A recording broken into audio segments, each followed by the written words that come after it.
الف لام میم، یہ کتاب یعنی قرآن مجید، اس میں کچھ شک نہیں کہ اللہ کا کلام ہے، پرہیزگاروں کے لیے رہنما ہے۔ لوگو، جو کتاب تم پر تمہارے پروردگار کے ہاں سے نازل ہوئی ہے اس کی پیروی کرو اور اس کے سوا اور رفیقوں کی پیروی نہ کرو، اور تم کم ہی نصیحت قبول کرتے ہو، اور تمہارے پروردگار کی باتیں سچائی اور انصاف میں پوری ہیں، اس کی باتوں کو کوئی بدلنے والا نہیں، اور وہ سنتا ہے، جانتا ہے۔ اور اکثر لوگ جو زمین پر آباد ہیں گمراہ ہیں، اگر تم ان کا کہا مان لوگے تو وہ تمہیں اللہ کا رستہ بھلا دیں گے۔ یہ محض گمان کے پیچھے چلتے اور نرے اٹکل کے تیر چلاتے ہیں۔ تمہارا پروردگار ان لوگوں کو خوب جانتا ہے جو اس کے رستے سے بھٹکے ہوئے ہیں، اور ان سے بھی خوب واقف ہے جو رستے پر چل رہے ہیں۔ بھلا یہ قرآن میں غور کیوں نہیں کرتے؟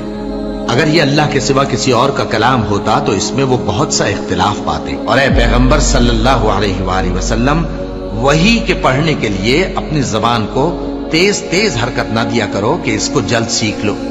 اس کا جمع کرنا اور پڑھانا ہمارے ذمے ہے، سو جب ہم اسے پڑھا کریں تو تم اس کو سنا کرو اور پھر اسی طرح پڑھا کرو، پھر اس کے معانی کا بیان بھی ہمارے ذمے ہے۔ اور اپنے پروردگار کی کتاب کو جو تمہارے پاس بھیجی جاتی ہے پڑھتے رہا کرو، اس کی باتوں کو کوئی بدلنے والا نہیں، اور اس کے سوا تم کہیں پناہ بھی نہیں پاؤ گے۔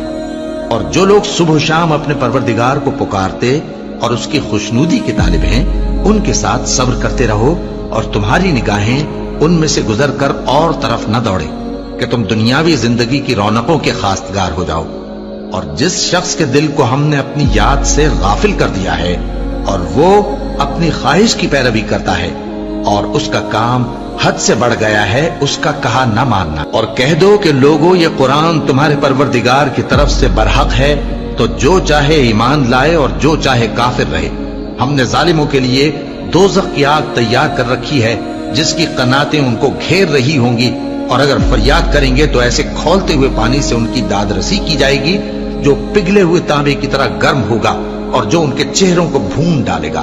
ان کے پینے کا پانی بھی برا اور آرام گاہ بھی بری۔ بے شک یہ کتاب نصیحت ہم ہی نے اتاری ہے، اور یقیناً ہم اس کے نگہبان ہیں۔